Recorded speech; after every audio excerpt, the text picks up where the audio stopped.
Hi மக்களே, எப்படி இருக்கீங்க? இன்றைக்கி ரெசிபி என்ன அப்படின்னா, நம்ம செய்கிற ரெசிபி வந்து சைட் டிஷ்ஷாகவும் இருக்கணும், மெயின் டிஷ்ஷாகவும் இருக்கணும். குழம்பு, கூட்டு ரெண்டுக்கும் ஈக்குவலாக டஃப் கொடுக்குற மாதிரி ஒரு டிஷ் பண்ணி சாப்பாட்டில் வச்சு சாப்பிடும்போது செம்ம டேஸ்ட்டாக இருக்கும். அப்படி ஒரு ரெசிபி தான் இன்றைக்கி பார்க்க போகிறோம். பிரிஞ்சால் வச்சு பிரிஞ்சால் கர்ட் கறி வந்து பண்ண போகிறோம். ரெசிபிக்குள்ளே போகிறதுக்கு முன்னாடி சேனலை சப்ஸ்கிரைப் பண்ணுங்கள். சேனலில் வர வீடியோஸ் எல்லாமே பிடிச்சிருந்தது அப்படின்னா லைக் பண்ணுங்கள், ஷேர் பண்ணுங்கள், சப்போர்ட் பண்ணுங்கள்.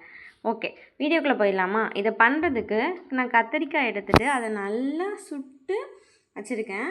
இது வந்து எந்த கத்திரிக்காயும் எடுத்துக்கலாம். நான் வந்து ஒயிட் எடுத்துகிட்டு இதை நல்லா அடுப்பு மேலே வச்சு சுட்டு எடுத்ததுக்கப்புறமா அந்த ஸ்கின் கலர் வந்து பிளாக்காக மாறிடும். ஸோ அதை வந்து கொஞ்சம் கொஞ்சமாக ரிமூவ் பண்ணி ஃபுல்லாக நம்ம க்ளீன் பண்ணிடணும். இந்த மாதிரி இருக்கும். ஸோ இந்த ஸ்டேஜில் கையை வச்சு நீங்கள் மசிக்கிற அளவுக்கு இருக்காது, ஏன்னா லைட்டாக ஹீட் தெரியும். ஸோ இதை என்ன பண்ணணும் அப்படின்னா, ஒரு ஸ்பூன் இல்லைன்னா நான் வந்து கத்தியை வச்சு பண்ணுறேன். நல்லா மசித்து வந்து எடுத்துக்கணும்.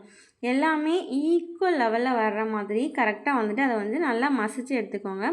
கத்திரிக்காய் வந்து நம்ம சுட்டு எடுக்கும் போதே நல்லா வெந்துடும். ஸோ இதில் இருக்க ரா ஸ்மெல் எதுவுமே இருக்காது. ஸோ இப்படியே நம்ம வந்து யூஸ் பண்ணிக்கலாம். இன்னொரு பக்கம் இந்த டிஷ்ஷுக்கு கொஞ்சம் சின்ன வெங்காயம் அதிகமாகவே தேவை இருக்கும். ஸோ இருக்கிற சின்ன வெங்காயத்தெல்லாம் மேலே இருக்கிற ஸ்கின்னெல்லாம் நல்லா ரிமூவ் பண்ணிவிட்டு ஒரு 20 சின்ன வெங்காயத்தை எடுத்து நல்லா வாஷ் பண்ணி கட் பண்ணி வைக்கிறேன். உங்களுக்கு எந்த ஷேப் வந்து கம்ஃபர்டபுளாக இருக்கோ அந்த ஷேப்பில் நீங்கள் கட் பண்ணிக்கலாம். இப்போ நீங்கள் பெரிய வெங்காயம், பல்லாரி வெங்காயம் எடுத்தீங்க அப்படின்னா குட்டி குட்டியாக அரிஞ்சு வந்து எடுத்துக்கோங்க.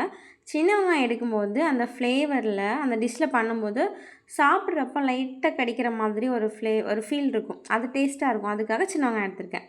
இப்போது ஒரு கடாயில் ஆயில் ஆட் பண்ணிவிட்டு ஆயில் கொஞ்சம் ஹீட்டாகிற ஸ்டேஜ் வரும்போது ஃபஸ்ட்டு கடுகு எதுவுமே ஆட் பண்ண வேண்டாம். கடலைப்பருப்பு இருக்குல்ல, அது வந்து நான் கரெக்டாக 1 ஸ்பூன் வந்து ஆட் பண்ணியிருக்கேன். உங்களுக்கு இந்த ஃப்ளேவர் நிறைய பிடிக்கும் அப்படின்னா நீங்கள் எக்ஸ்ட்ராவே ஆட் பண்ணிக்கலாம். இது எதுவுமே பண்ணாது, டேஸ்ட் சூப்பராக தான் இருக்கும். ஸோ இதுக்கப்புறமா 1 ஸ்பூன் வந்து ஜீரகம் எடுத்திருக்கேன். ஸ்டவ் வந்து ஹை ஃப்ளேமில் இருக்குது. ஸோ உடனே வந்து கலர் சேஞ்ச் ஆகிரும். இந்த ரெண்டுத்துக்கும் ஆட் பண்ணதுக்கப்புறமா சின்ன வெங்காயம் வச்சுருந்தால கட் பண்ணி அது எல்லாத்தையுமே கொஞ்சம் கொஞ்சமாக உள்ளே வந்து ஆட் பண்ணி எடுத்திருக்கேன். மற்ற டிஷ்ஷெல்லாம் பண்ணுறப்போ வெங்காயத்தோட ஸ்கின் கலர் சேஞ்ச் ஆகிற வரைக்கும் நம்ம வதக்குவோம். இங்கே அந்த மாதிரிலாம் வேண்டாம். அது சாப்பிடும்போது லைட்டாக கடிக்கிற ஃப்ளேவர் வேணும். ஸோ கொஞ்சமாக வதக்கினாலே போதும். இதுக்கப்புறமா 1/2 டீஸ்பூன் வந்து மஞ்சள் தூள் ஆட் பண்ணுறேன். இதில் வேறு எதுவுமே ஆட் பண்ணல, மஞ்சள் தூள் மட்டும் ஆட் பண்ணிவிட்டு நல்லா வந்துட்டு ஆயிலோட மிக்ஸ் பண்ணிவிட்டு அப்படியே விட்டுணும். ஒரு நிமிஷத்துக்கு லோ ஃப்ளேமில் வச்சு அப்படியே விட்டுருங்க. இந்த வெங்காயம், மஞ்சள் தூள் இந்த ரெண்டுமே ஒன்றோட ஒன்று நல்லா மிக்ஸ் ஆகி வரணும். காரத்துக்கு வந்து நான் பச்சை மிளகாய் ஆட் பண்ணுறேன். எனக்கு வந்து காரம் மீடியமாக இருந்தால் போதும். 2 பச்சை மிளகாய் எடுத்திருக்கேன். உங்களுக்கு வந்து அதிகமாக வேணும் அப்படின்னா நீங்கள் எக்ஸ்ட்ரா காரம் பச்சை மிளகாய் வந்து ஆட் பண்ணிக்கலாம். வரமிளகாய் வேணும்னாலும் நீங்கள் ஆட் பண்ணிக்கலாம். நான் இன்றைக்கி பச்சை மிளகாய் தான் எடுத்திருக்கேன். டேஸ்ட் நல்லாயிருக்கும்.